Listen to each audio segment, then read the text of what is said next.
No próximo sábado temos mais uma edição do UFC e nesse vídeo eu vou trazer o card completo, todos os favoritos, as minhas opiniões, às vezes algum palpite, o horário, aliás, vamos começar já pelo horário, né? O card preliminar começa entre 17 e 18 horas, não tenho muita certeza porque no site do UFC ainda não tem, mas eu estou me baseando pelo horário do card principal, que tá escrito que começa às 9 horas da noite, tá? Então, por isso que eu acho que o preliminar é entre 17 e 18, porque geralmente o principal é às 22, tá? Então vamos lá, primeira luta da noite, categoria peso palha, temos a Elise Reed contra a Chanel Dyer. E a favorita é a Chanel com 85%. Ela paga R$1,14 e a Elise Reed tá pagando R$5,50. Lembrando que essas cotações variam conforme as pessoas vão escolhendo ali e todas elas são da Stake, a parceira oficial de apostas do UFC aqui no Brasil. E se você quiser consultar essas cotações que eu mostro no vídeo, fazer as suas fezinhas ali, o link tá sempre aqui embaixo do vídeo no comentário fixado. É só você clicar no link aí e abrir sua conta. É muito fácil, é fácil de usar. Aliás, vale um lembrete aqui, eu falei na live, mas muita gente não deve ter visto. Se você vai ali na Stake, clica em esportes e apostas especiais, tem muita promoção ali, então são as cotações mais altas para determinados esportes. Tem também, teve agora, né, no UFC numerado, promoção ali para você aproveitar a cotação mais alta. Agora, por exemplo, no momento que eu gravo o vídeo, tem muito jogo de futebol que vai acontecer aí, que também tem as cotações diferentes. Então sempre fica de olho, tá? Clica em esportes e depois na barra ali na esquerda em apostas especiais, que sempre vai ter coisa rolando ali, tá? Cotações mais altas para você aproveitar. Vamos começar com a Azarona. Ela tem 8 vitórias e 5 derrotas, um cartel pequeno e bem mais ou menos ali. Ela perdeu 3 por nocaute, 2 por finalização. Ela ganhou 2 por nocaute, e ganhou 6 na decisão. Então, assim, ela nunca finalizou, foi finalizada 2 vezes. Ela tem mais derrota por nocaute do que vitória. Então, realmente tá complicado, né? Desde que ela entrou ali no UFC e ela basicamente fez o cartel inteiro no UFC. Ela perde na estreia, ela ganha a segunda, perde a terceira, ganha a quarta, perde a quinta, ganha a sexta, perde a sétima, ganha a oitava e perde a nona. Então, assim, ela tá oscilando em vitória e derrota, na verdade, derrota, né? Que foi a primeira derrota e vitória, desde que ela entrou no UFC. E ela é muito azarona justamente por isso, né? Dá pra ver que ela não consegue manter uma constância, ela tem um cartel quase neutro, ela nunca nem perdeu na decisão, toda vez que ela perde, ou ela é nocauteada ou é finalizada, então bem complicado. E a adversária dela, por outro lado, tem apenas 25 anos, tá? A Elise Reed tem 33, né? Esqueci de falar. Mas a favorita, ela tem 7 vitórias e apenas uma derrota, mas é aquilo, tá? Ela fez apenas uma luta no UFC, tudo bem, ela fez na estreia ali um nocaute no segundo round e tal, contra a Ravena, só que no Contender ela perdeu, tá? Depois ela chegou no UFC, legal, mas no Contender ela já tinha perdido pra Carol Foro, tá? E as outras lutas dela tinham sido a maioria lá na Europa e tal. Então, assim, olhando, né, não sei se justifica tanto 85%, mas se você for ver a favorita, que é a Chanel, ela tem um cartel amador extenso, né? Ela tem vitórias lá por nocaute e tal. Então isso dá uma reforçada nesse cartel que parece pequeno. Eu vou manter meu comentário da semana passada, e que eu falei em live também, e que eu vou sempre falar. Eu não acho interessante cotação extremamente alta, porque por mais que a adversária tenha um cartel ruim e tal, eu não sei se dá pra pegar uma lutadora que fez apenas uma luta no UFC, que perdeu quando não lutou no Contender, e colocar 85%. A gente viu no card da semana passada 2 lutadores que pagavam a mesma coisa aqui, 5,50, e ganharam 2, tá? Não foi um só. Um azarão, acontece. Não, foram 2 no mesmo evento, tá? E, de novo,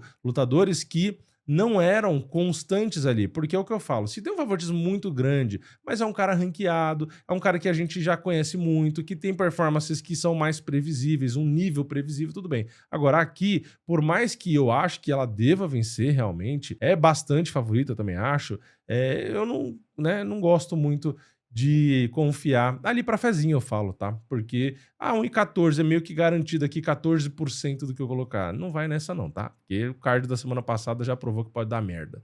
Enfim, vamos para a próxima luta, peso médio. Temos ali o Jackson McKeevy contra o Wes Schultz. E o favorito é o Jackson McKeevy com 62%. Ele paga 1,54 lá na stake. O Wes Schultz está pagando 2,38. Eu vou tentar ser breve aqui, porque é muita luta de atleta que não é tão conhecido, né? Então, vamos lá. O Wesley Schultz, que é o Wes Schultz, né? Que é o azarão. Ele tem 30 anos, 9 vitórias, 3 derrotas. Ali no UFC ele fez 2 lutas, né? Ele teve a vitória no Contender, ele entrou no UFC. Na estreia ele perdeu nocauteado e na outra luta, que foi a mais recente, ele venceu por finalização. Ele pega o Jackson McKeevy, que também tem um cartel curto, né? Porque ele tem 7 vitórias e 2 derrotas, então são 2 caras com cartéis curtos, 2 caras parecidos, com seus cabelos compridos, né? E o Jackson McKeevy, ele estreou no UFC e perdeu. finalizado no primeiro round. Aí na segunda ele perde também finalizado, só que na última ele ganhou finalizando. Ou seja, é um cara que finaliza, mas que também é finalizado, tá? O Jackson McKeevy, apesar de ter 2 derrotas no UFC, ele acaba sendo favorito. E aqui é uma luta que, sinceramente, eu nem sei também, tá? Eu não consigo muito confiar. Os dois têm ali as suas derrotas, só que um é nocauteado e o outro é finalizado, né? Então, assim, sei lá. Eu nem vou chutar palpite aqui, porque não consigo nem confiar em nenhum dos dois para dar um palpite, não. Depois, peso leve, Gaudiong enfrenta o Stanley Dorsenville, sei lá como que pronuncia. O Gaudiong é favorito com 66%, ele paga 1,48 e o Stanley tá pagando 2,12. Vamos brevemente falar dos dois aqui, começando com o azarão, que é o Stanley Dorsenville. Ele tem 5 vitórias e nenhuma derrota, ele tem apenas 26 anos, ele chega no UFC, né, para fazer sua estreia, ou seja, ele nunca lutou no UFC, tem algumas lutas amadoras também, alguns resultados por nocaute, alguns resultados por finalização, então é um cara que geralmente não depende ali da decisão, tá? Então, um moleque novo que vai para acabar com a luta. E ele pega um outro cara novo que também, né, tem a mesma idade dele, inclusive a diferença ali é que um nasceu em maio, outro nasceu em julho. No caso, o Gaudiong nasceu em julho. Então razoavelmente não, né? É quase nada, na verdade, mais novo. Ele tem 11 vitórias e 3 derrotas, e o Gaudiong aí, que tá um pouco favorito, ele já tem algumas lutas no UFC. Ele lutou no Contender em 2024, só que ele perde, ou seja, ele não entrou no UFC, porque ele perdeu. Aí ele faz uma luta ali no FAC 27, ele nocauteia, e aí ele acaba estreando no UFC em 2025. Só que na estreia dele ele perde numa decisão, mas ainda em 2025 ele vence, né, o Mahesh numa decisão unânime, e nesse ano, em abril, ele também venceu, que ele venceu numa decisão dividida, o Thiago Moisés, tá? Então essa foi a última vitória dele. Thiago Moisés é um atleta duro, né? Não faz mais parte do UFC, mas é um atleta complicado, igual o John conseguiu vencer. Então, essa é a luta, tá? É assim, eu concordo aqui com o favoritismo do Gaudiong, mas eu acredito também na proporção, tá? Também não coloco um grande favoritismo, porque, como deu pra ver pelo cartel do Stanley, apesar dele não ter lutado no UFC, às vezes a estreia poder pesar, ele é um cara nocauteador e finalizador, tá? Então o Gaudiong aí tem que ficar esperto, mas é isso, luta interessante. Depois a gente vai para a próxima luta, no peso pena temos o Márcio Barbosa contra o Ryan Coussis, não faço ideia como pronuncia. O Márcio Barbosa é extremamente favorito, tá? Ele tem 89% de favoritismo, ele paga R$1,09 e o Ryan tá pagando R$7.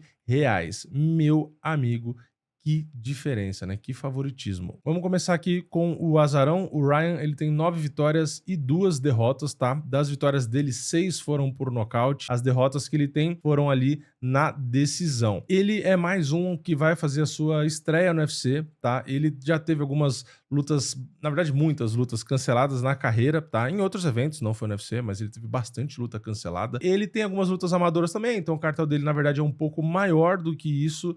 E ele enfrenta aí o Márcio Barbosa, que é o gigantesco favorito. E o Márcio tem 18 vitórias, apenas 2 derrotas. Ele fez ali uma luta no UFC já, né, a estreia dele, quando ele nocauteou o Denis Buzukja já ali no primeiro round com apenas 1 minuto e 20, então foi uma estreia muito impressionante. E ele tinha conseguido contrato no Contender Series, quando ele também nocauteou e também no primeiro round, tá? E ele vinha do LFA, que eu já falei, né, no vídeo da semana passada, que é o evento praticamente UFC, né? Você luta ali, você luta bem, você geralmente consegue chegar no UFC, e lá no LFA ele também nocauteou vários caras seguidos, então assim, é um cara que tem um cartel extenso e muito chamativo, né? São 15 vitórias por nocaute das 18 que ele tem, 2 por finalização e apenas uma na decisão. Então o Márcio, ele tem um cartel expressivo não só no número de vitórias, mas nas formas como ele vence também, tá? Então assim,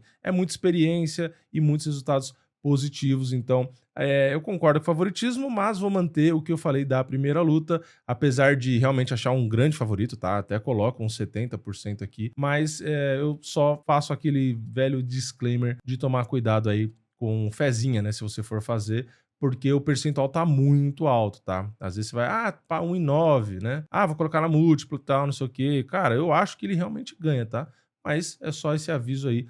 Toma cuidado, tá? Toma cuidado, porque a gente viu ainda mais na semana passada que deu zebra pra caramba. Depois, na próxima luta, a gente tem no peso leve o Chris Padilha contra o Nasrat Haqparast. O favorito é o Nasrat, mas assim, é praticamente um empate técnico, é 51%. Ele paga 1,85 na stake, o Chris Padilha pagando 1,89. Vamos começar aqui com o azarão, bem entre aspas, porque praticamente não é azarão, né? O Chris Padilha tem 30 anos, 17 vitórias, 6 derrotas. Ele ganha 9 vezes aqui por nocaute, 5 por finalização, 3 por decisão. Só que ele já perdeu de tudo que é jeito também, né? Perdeu uma nocauteada, 2 finalizadas, 3 na decisão. A última luta dele foi um empate majoritário com o Marco Medeiros, mas tirando essa luta, ele já tinha feito 4 lutas no UFC e as 4 com vitória, tá? Ele nocauteou 2, finalizou uma, ganhou uma na decisão dividida. Então, assim, tem um cartel grande. Realmente tinha muitas derrotas ali numa fase da carreira, mas, curiosamente, depois de que ele chegou no UFC ali, ele realmente conseguiu muitas vitórias seguidas, tá? Então, é um cara bom, né? Que realmente passou de 2016 a 2022 por uma fase bem ruim, né, com muita derrota. Ele realmente se encontrou, tá numa fase muito boa agora. E ele pega o Nasrat Haqparast, que também vinha numa fase boa, tinha 5 vitórias seguidas dentro do UFC também, só que na última ele perdeu nocauteado para o Kilon Salquid, que é aquele cara que venceu recentemente, né, que é o novo fenômeno aí, né, realmente vem mostrando que é um cara completo, já não é mais tão promissor, né, porque ele já virou uma realidade, não é uma promessa mais, né, então ele só perdeu para esse cara, então não sei se é muito demérito. E lembrando, o cartel do Nasrat chama muita atenção, né, ele tem 18 vitórias, 6 derrotas, ele tem 10 por nocaute, nunca finalizou, ganhou 8 na decisão e foi finalizado uma vez e nocauteado 2 vezes. Enfim, luta bastante interessante e eu concordo aqui com as bolsas, tá? Eu acho que é uma luta bem difícil realmente da palpite, bem equilibrada, por mais que eu tenda a ir com o Nasrat, que tá 1% a mais. Eu realmente acho muito difícil, porque o Chris Padilha, de novo, teve uma fase ruim, mas vem vencendo bem, nocauteando, finalizando. Então, uma luta bem interessante e bem difícil realmente de achar um favorito aí. Mas se fosse chutar, eu acho que eu chuto o Nasrat também. Mas é complicado. Depois, peso pesado, a gente tem o Kennedy Nzechukwu contra o Shamil Gaziev. E o favorito é o Gaziev, ou Gaziv, com 57%, ele paga 1,66 e o Kennedy Nzechukwu paga 2,16. Vamos começar aqui, para variar, com o azarão, que é o Kennedy Nzechukwu. Ele tem 34 anos, 14 vitórias, 6 derrotas. Ele perdeu a última, na verdade a penúltima luta, né? Porque a última ele empatou com o Marcos Almeida. Na penúltima, ele foi finalizado pelo Walter Walker, tá? Então ele tá na lista dos finalizados. Aliás, ele foi finalizado em 54 segundos.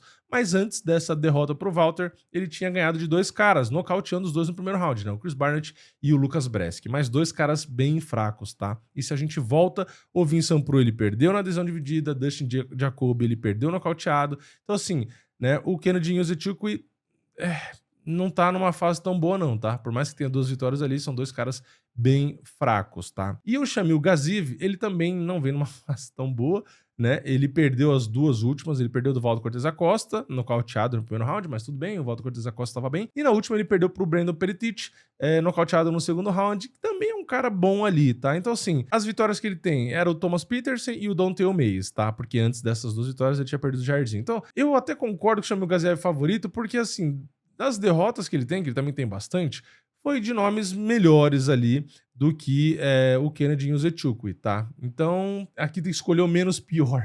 Então, menos pior pra mim, acho que é o Shamil Gaziev. E agora a gente vai para a última luta do card preliminar no peso pena. Jamal Emirs enfrenta o Le'Rian Douglas. E o Le'Rian Douglas é favorito e bastante. Ele tem 77% de favoritismo. Ele paga 1,25 lá na stake e o Jamal tá pagando 3,80. Vamos começar com o gringo, o azarão, o norte-americano Jamal Emirs. Ele já tem 37 anos, tem 22 vitórias, 8 derrotas. Ele já ganhou 9 nocauteando, 3 finalizando e 10 na decisão. E já perdeu 3 nocauteados, 2 finalizadas, 3 na decisão. Vem numa fase legal até, né? Das últimas 5 lutas, ele ganhou 3. Ele perdeu a primeira dessa sequência, né? Decisão dividida, já foi no UFC, tá? Tudo no UFC. Aí a terceira luta dessa sequência, ele perdeu nocauteado pelo Nate Landwehr. Mas ele tem aí 3 vitórias, né? Vem de nocaute na penúltima contra o Gabriel Miranda, no primeiro round. E a última, ele venceu na decisão o Raider Amil. É um lutador interessante, né? Tem Tem derrota ali pro Pat Sabatini, pro Giga Chikadze. Giga Chikadze foi na adesão dividida, tá? O Pat Sabatini finalizou ele. Mas enfim, é um cara interessante, mas ele pega aí o brasileiro que tá vindo com seus 31 anos, vem de uma estreia no UFC absurda, né? Ele matou o Julian Erosa ali no primeiro round, né? Mostrando jabs absurdos, né? Jabs que não são só para marcar distância, é jab para machucar. Basicamente, quase nocauteou na base do jab, deu knockdown e tal. Então, assim, realmente gostei demais. Elogiei muito, inclusive, aqui no vídeo de resultado. Ele tinha conseguido contrato no Contender Series nocauteando em 36 segundos. Ele fez várias lutas no LFA, praticamente todas as recentes ali, né? Que ele tinha antes de entrar no UFC. Por nocaute, primeiro round ou segundo round, enfim, tem algumas derrotas realmente ali na carreira, né? Se você volta ali dentro do LFA, ele tem uma derrota, que ele foi nocauteado no segundo round. Se volta um pouco mais ali, ele tinha derrota por decisão. Se volta mais ainda lá pra trás, ele já foi finalizado, já tinha outro nocaute também. Enfim, tem algumas derrotas realmente lá pra trás, mas desde novembro de 2023 ele não perde, ele tem 6 vitórias seguidas. Aqui eu vou com ele também, tá? Talvez eu diminuísse um pouco esse favoritismo. De novo, eu não acho que uma luta dentro do UFC já dá para pegar e colocar quase 80-20, ainda mais contra um cara que tem muitas lutas já dentro do UFC, né? Luta desde 2020 no UFC, e as derrotas que ele tem é contra caras ali realmente chatinhos, então eu vou concordar com as bolsas, eu vou colocar o favoritismo do Leirian Douglas. De novo, o jab dele impressionou. Se for falar em meu palpite, eu acho que o Leirian vence e provavelmente nocauteando. Então, quando eu arrumo a proporção, é só realmente por ser um pouco mais conservador, tá? Então, ao invés de 77, quase 80-20, eu colocaria ali os 65% para ele, no máximo 70%, mas acho que 65% fica mais confortável ali. Então, eu estou com o brasileiro, acho que ele vai dar um monte de jab aí, forte, e talvez realmente consiga o nocaute, quem sabe um bônus, então tô com ele, né? Eu só realmente ajusto um pouco aí, quase 80-20 já, eu acho que a galera que eu falo, as bolsas, né? E, assim, tanto as bolsas quando começam com a cotação inicial, quanto as pessoas que vão fazendo a fezinha, às vezes se empolga demais, né? Vê uma, duas lutas ali, já, nossa, já bota 80-20. Acho muito arriscado isso. Enfim, entrando no card principal, peso pesado, temos Anthony Winch contra o Terence Shetman. E aqui o favorito e basicamente o maior favorito do card, né, é o Anthony com 90%. Cara, 90% em peso pesado é complicado, tá? Ele paga R$ 1,09 na stake e o Terence está pagando R$ 7,50. Vamos começar com o azarão. O Terence, ele tem ali 5 vitórias e apenas uma derrota, um cartel muito curto. São 4 vitórias por nocaute, uma na decisão, e a derrota que ele tem foi na decisão. Ele só lutou ali no Fury, tá? Ele vai fazer a estreia dele no UFC. Ele tem algumas lutas amadoras também, então o cartel dele é um pouco maior. No cartel amador registrado aqui que a gente tem no Sherdog, são todas vitórias, todas por nocaute, todas no primeiro round. Então, assim, é um peso pesado, né? É aquele padrão, é um cara que nocauteia bastante, muitas vezes no início da luta, é o peso pesado de sempre, né? Um cara realmente grande, tá? Registrado aqui do peso dele, é o limite do peso pesado. Então, né, padrão, peso pesado, não tem muito o que falar, né? E o Anthony é um cara de 31 anos, tem 7 vitórias, nenhuma derrota, então é um cara invicto,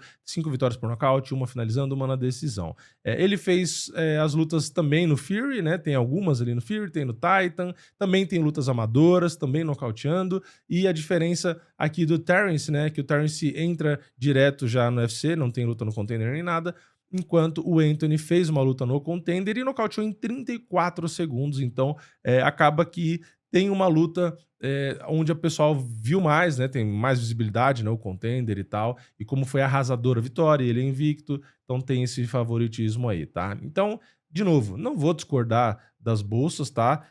Beleza, o Anthony favorito, mas 90-10 eu geralmente já vou pegar no pé. E aí, peso pesado, você tem certeza mesmo que 2 caras de 120 quilos, a chance de um deles ganhar é só 10%? É só isso que eu quero falar, tá? Eu vou concordar com o favoritismo, mas 10% peso pesado, o cara fechar o olho e jogar ali e pegar é complicado, hein? A chance de dar zebra pra mim é muito maior. Peso pesado, já falei, tá? É onde pra mim menos faz sentido o azarão ser extremo azarão, porque é assim, é um cara de 120 quilos que se ele se mexer ali de qualquer jeito, pode acabar com a luta. Enfim, depois peso mosca feminino, temos a Carly Judice contra a Geisla Chaves. E a Carly Judice é a extrema favorita. Aliás, tá cheio de favoritismo gigante, né? 80%. Ela paga 1,20 lá na stake, enquanto a Geisla Chaves está pagando 4,25. Vamos começar, para variar, com a azarona, que é a brasileira Geisla Chaves. Ela tem apenas 29 anos, tem 8 vitórias e nenhuma derrota. Ela venceu 4 por nocaute, 4 na decisão. Ela lutou no Contender, ganhou na decisão dividida, fez a estreia no UFC e ganhou também na decisão dividida. Mas antes do Contender e do UFC, que ela ganhou só em decisão dividida, ela tinha lutas ali vencidas por nocaute, tá? Mas assim, eventos menores, claro. E ela vai pegar aí a Carly Jutsi, que tem 27 anos, ou seja, é mais nova ainda, norte-americana, tem 6 vitórias, 2 derrotas. Ela já tem várias lutas no UFC, tá? Ela perde no Contender, na decisão dividida, mas ela chega no UFC, só que ela perde de novo na decisão dividida de novo, tá? Então, ao contrário da Geisla, que ganhou no Contender e no UFC por decisão dividida, aqui a gente tem a Carly Jutsi perdendo, tanto no Contender quanto na estreia do UFC. E aí você pensa, porra, mas aí por que a brasileira é tão azarona? Porque a Carly Jutsi depois fez 3 lutas no UFC e ganhou as 3. E 2 delas nocauteando, né? Então, quando uma mulher começa a ganhar e ainda por nocaute, chama muita atenção, porque a gente sabe que é difícil. E fora o cartel profissional, ela tem lutas no amador, também com nocautes. Então é uma menina aí nocauteadora, tá? Tem uma altura interessante, né? Ali 1,70 m, né? Então é isso. Mais uma vez, é muito chato falar a mesma coisa, né? Mas, eu acho a Carly Jutsi favorita. Beleza, acho. Agora, 80-20? Eu acho que não, tá? Eu acho que a Geisla tem muito mais chance que isso. Já tá ficando até clichê, né? Depois vamos pro peso leve, Marco Medeiros contra o Mason Jones, favorito Mason Jones, 72%. Ele tá pagando 1,34 e o Marco Medeiros tá pagando 3,10. Vamos começar aqui com o Marco Medeiros, que é o azarão aí, que tá pagando 3,10. É um lutador que tem 11 vitórias, 1 derrota, 29 anos, mais um cara novo. A última luta dele ele empatou majoritariamente ali, né, com o Chris Padilha, mas ele vinha de uma sequência de vitórias gigante. Ele conseguiu contrato no Contender Series, quando ele nocauteou. Aí ele chega no UFC, ele ganha 3 lutas seguidas, tá as 3 na decisão, sendo uma delas decisão dividida. Então, um cara que desde o Contender, beleza, o Contender nocauteou, né? Depois disso, ele não ganhou nenhuma vez nocauteando ou finalizando. Mas não interessa, né? Ele ganhou ali na decisão, com exceção da última luta que ele empatou. Ele pega o Mason Jones, que é bastante favorito, né? Mason Jones tem 31 anos, 18 vitórias, 2 derrotas, um cartel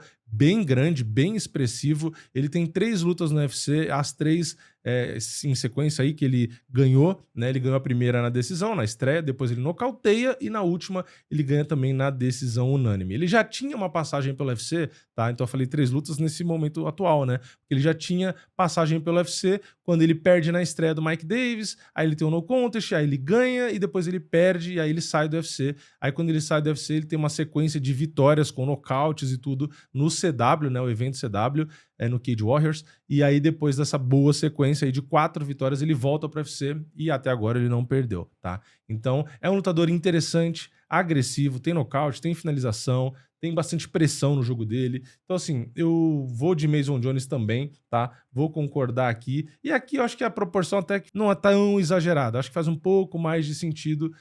Mas o Marco Medeiros, de novo, né? Só tem uma derrota também, tá? Então, é isso, tá? Luta interessante, né? Apesar de a galera não conhecer muito nenhum dos dois, deve ser uma luta legal, acredito eu. Depois a gente vai pro meio pesado, nomes um pouquinho mais conhecidos, né? Agora a gente começa chegando nos nomes conhecidos. René de Ridder enfrenta Roman Dolidze, o favorito é o René de Ridder com 77%, ele paga 1,25 e o Dolidze está pagando 3,80. Aqui, vamos começar pelo azarão. O Roman Dolidze já tem 38 anos, ele vinha numa fase legal ali, né? Tinha 3 vitórias, tinha ganhado até do Marvin Vettori, só que aí ele perde do Anthony Hernandes finalizado e depois na última ele perde do Christian Leroy Duncan numa decisão. Então, ele acaba meio que saindo, vamos lá, na ordem, né? Ele teve um começo de uma fase, quando ele perde do Vettori e do Nassourdine Imavov. Sim, ele lutou com o Vettori também nessa derrota e depois teve a vitória, né? Aí ele sai dessas 2 derrotas, tem 3 vitórias. Então ele melhorou bem, aí ele perde 2, incluindo Anthony Hernandes e Christian Leroy Duncan. Então é um bom lutador, mas na minha opinião não tem nada de excepcional e já tem seus 38 anos. Não sei mais muito realmente para onde pode ir. Ele pega o René de Ridder, que também não é tão mais novo, né? Tem 35 e também teve uma boa caminhada ali no UFC, né? Boas vitórias, tal, não sei o quê. Só que também perdeu 2, tá? Os dois vêm de 2 derrotas. Só que o René de Ridder perde do Brendan Allen, né? Quando ele teve um nocaute técnico ali, mas foi aquela paralisação, né? Do 4º, 5º round, ele não quis voltar ali, tava cansadaço. E a última ele perdeu do Caio Borralho. Então, assim, Se for comparar aqui, os dois têm 2 derrotas, isso, beleza? Mas um perde do Brendan Allen e do Borralho, que é o René de Ridder, e o outro perde do Anthony Hernandes e o Christian Leroy Duncan. Os dois perderam de adversários difíceis, tá? Então não sei se dá pra pegar muito por aqui. O René de Ridder, assim, é difícil. Eu vou dar meu palpite pro René de Ridder, tá? Eu ainda acho que ele é um bom lutador, né? Porque assim, o cara ganha muito, sobe, todo mundo fala do cara, lá. O cara perdeu uma, duas, aí já esquece, né? Mas ainda acho ele um bom lutador. Como é uma luta de 3 rounds, eu acho que é mais seguro confiar nele, porque vai ter gás pra isso. Ele é um cara que é meio estranho, mas ele troca bem, ele finaliza muito bem. Então, eu acho que ele deve vencer. Diferente do Roman Dolidze, que eu não acho que tem nada de excepcional, eu acho que o René de Ridder tem, tá? Eu acho que o grappling dele realmente é diferente. E não só isso, o volume de jogo que ele coloca, a pressão. É um cara que, apesar de meio estranho lutando, ele tem bastante qualidade. Claro, existe o risco dele ser nocauteado, tá? O Dolidze é bom na trocação e o René de Ridder tem sim muitas brechas, então talvez eu colocasse um favoritismo um pouquinho menor por conta desse risco, porque realmente acho que ele tem muita brecha, mas como ele é um cara que ele coloca esse jogo de queda, esse jogo de pressão, e ele gruda bem, então eu acho que mesmo se ele tomar uma ou outra, ele talvez ainda assim tenha a chance de grudar e fazer o jogo dele, tá? Então é isso, eu vou confiar no René de Ridder, mas pra mim ele é tipo um Prochazka, ele é tipo um Drico du Plessis, é um cara estranho, que dá brecha, que é bom, mas tem que tomar cuidado aí na hora de escolher ele. Mas ainda assim eu vou escolher ele também. Depois a gente vai para peso pesado, penúltima luta, Sergey Spivak, sexto do ranking, enfrenta o Vitor Petrino. O favorito é o Petrino com 61%, ele paga 1,57 lá na stake, enquanto o Sergey Spivak tá pagando 2,32. Começando com o Azarão, 31 anos, não parece, mas tem. Ele tem 18 vitórias e 6 derrotas. Vem numa fase ruim, né? Das últimas 5, ele perdeu 3, tá? Ele só ganhou do Tibura, finalizando, que foi a segunda luta dessa sequência, e ganhou a última, que foi contra o Antidelija, ali na desonânime. Esse resultado, beleza, já foi melhorzinho, né? Mas vamos ser justos, tá? As derrotas dele foram pra Ciro Gunn, na primeira derrota dessa sequência, perdeu do Malhadinho e perdeu do Valdo Cortez Acosta. Então, assim, perdeu de 3 caras muito bons. E as vitórias foi contra o Antidelija, que não é ruim, Marcin Tibura, que também não é ruim, e Derrick Lewis, tá? Também é um nome grande. Ah, não é um nome bom, mas é um nome extremamente perigoso, tá? E mais pra trás ele tinha ganhado do Augusto Sakai, também na minha opinião era um bom lutador. Então assim, e a outra derrota voltando mais pra trás foi pro Tom Espinal. Então assim, se for pegar as derrotas que ele tem, cara, ele só perdeu ali basicamente, Espinal, campeão linear, Ciro Gunn, campeão interino, Malhadinho era um dos melhores nomes que tinha ali, e o Valdo Cortez Acosta, que tava numa fase excelente, que chegou no topo do ranking. Então, assim, só perdeu de nome bom, tá? E o Petrino, ele vem de 3 vitórias seguidas, né? Ele subiu, né, de categoria, tinha perdido ali antes, né, do Anthony Smith e do Dustin Jacob, mas depois, realmente, que ele sobe aí, ele tem uma vitória por finalização, uma por nocaute, uma por decisão. Vem muito bem, tá? É realmente um cara forte, tem só 28 anos, tem um jogo ali completinho e tal. Mas, cara, eu sinceramente aqui vou de Azarão, tá? Eu queria ir no Petrino, porque é minha torcida, mas sinceramente eu não acho que dá muito pra levar em consideração. Um só vem de vitória e o outro vem perdendo, não vem numa fase boa, de 5 perdeu 3. Tá, mas é o que eu acabei de falar. Perdeu? Perdeu, mas perdeu de quem? Então assim, perdeu de nomes excelentes, de novo, campeão ou campeão linear ou interino, né, ou outros grandes nomes que tinham ali. Então eu acho que ele tem muita qualidade, porque ele pode nocautear, ele pode finalizar, então não é aquele peso pesado que só tem uma coisa ou outra. Então é um cara que tem experiência, que tem idade, que tem nocaute, que tem finalização. Ah, mas ele perdeu 4 nocauteados. Sim, mas eu não acho... Pode acontecer, mas eu não acho tão provável assim ele ser nocauteado. Enfim, eu acho que ele tem jogo pra mesclar, pra fazer MMA, então eu vou discordar das bolsas aqui, eu vou confiar no Spivak, mas espero estar errado, tá? E na luta principal, vamos para peso médio, Anthony Hernandes, sexto do ranking contra o Gregory Rodrigues, Robocop, e o favorito é o Anthony Hernandes com 62%. Ele paga 1,54 e o Robocop tá pagando 2,38. Vamos começar com o Azarão, o Robocop, atleta brasileiro, 34 anos, vem de 3 vitórias seguidas. Se a gente for pegar e estender ali para as últimas 7 lutas, ele só perdeu uma,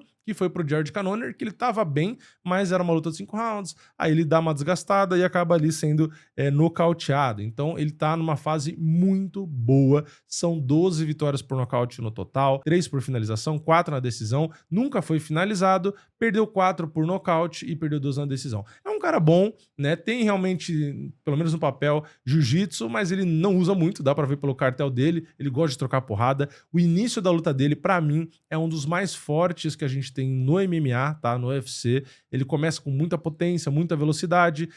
Como é uma luta de 3 rounds, de 5 rounds, de 3 rounds, ó, de 5 rounds, que é a luta principal, é algo que chama atenção, porque não dá para começar muito forte, tá? Porque a gente sabe, pelo histórico, tudo bem, aí o camp pode ter sido diferente, pode ter ajustado, eu não sei, mas como é um cara que tem muita massa muscular, se ele imprimir um primeiro round daqueles avassaladores, ele pode realmente acabar com a luta.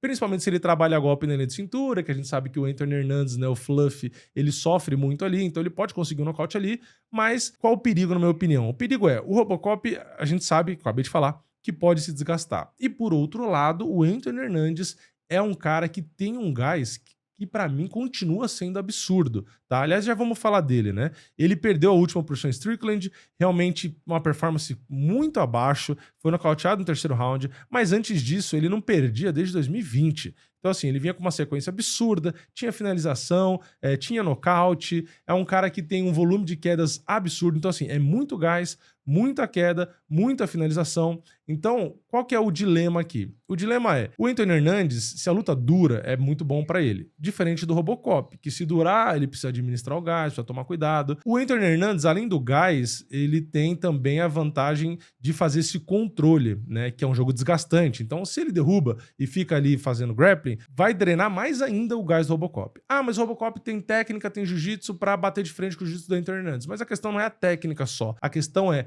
que provavelmente o Robocop cairia por baixo e aí é MMA, né? O cara vai estar com muito gás por cima, vai controlar, vai bater. Então eu acho que vai drenar e aí se a luta volta em pé, o Robocop vai estar cansado. Então assim, pra mim, eu acho que a chance do Robocop é matar a luta no começo, tá? É realmente trabalhar golpe na linha de cintura ali, que a gente já percebeu que ele não, o Anthony Hernandez não lida bem com isso, e a partir dali conseguiu realmente nocautear. Passando do primeiro, do segundo round, eu já acho que vai desandar completamente. Se o Anthony Hernandez estiver bem, fizer esse jogo de pressão, de queda, de controle, de grade, fazer isometria, o Robocop não só vai cansar a energia no geral, como o braço vai pesar, a perna vai pesar, e aí ferrou, tá? Então eu acho que o jogo, apesar do Robocop ter contundência e trocação para nocautear o Anthony Hernandez, palpite, como eu sempre falo, é possibilidade. Então, acredito eu que a possibilidade é que o Anthony Hernandez, sabendo do jogo do Robocop, anule ele usando de novo a vantagem do gás e essa estratégia de queda infinita que ele fica o tempo inteiro fazendo. Então, se o Anthony Hernandez se defender bem na trocação e partir desde o início para a luta mais agarrada, já que ele tem muito gás, o Robocop, infelizmente, vai cair na areia movediça ali, vai ir perdendo seu poder de nocaute e provavelmente vai acabar perdendo a luta. Então, eu, infelizmente, concordo com as bolsas, tá? Meu palpite é Anthony Hernandez. Eu acho que ele vai desgastar o Robocop e vai acabar achando ali talvez uma finalização ou mesmo um nocaute técnico, porque é muito difícil suportar a pressão desse cara, tá? Então, vou torcer pro Robocop começar bem ali. Se for o caso, precisar dosar o gás, né? Tenta dosar. Pode defender uma queda ou outra. De novo, ele tem jiu-jitsu, mas, cara, é muito difícil. Você pegar um cara com gás absurdo, muita queda, muita isometria, contra um cara que depende da trocação, tem muito músculo e se desgasta, então é aquilo, né? É 8/80. Ou o Robocop mata a luta e nocauteia no começo, ou ele vai ser levado, será conduzido a águas profundas e vai se afogar.